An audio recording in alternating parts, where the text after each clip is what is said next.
प्रणम्य शिरसा देवम् गौरीपुत्रम् विनायकम् भक्तावासं स्मरे नित्यम् आयुः कामार्थसिद्धये प्रथमम् वक्रतुण्डम् च एकदन्तम् द्वितीयकम्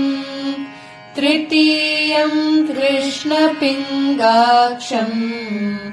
गजवक्त्रम् चतुर्थकम् लम्बोदरम् पञ्चमम् च षष्ठम् विकटमेव च सप्तमम् विघ्नराजम् च धूम्रवर्णम् तथाष्टकम् नवमम् भालचन्द्रम् च दशमम् तु विनायकम् एकादशम् गणपतिम् द्वादशम् तु गजाननम् द्वादशैतानि नामानि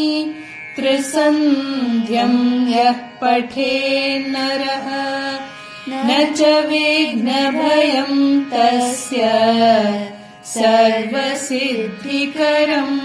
प्रभो।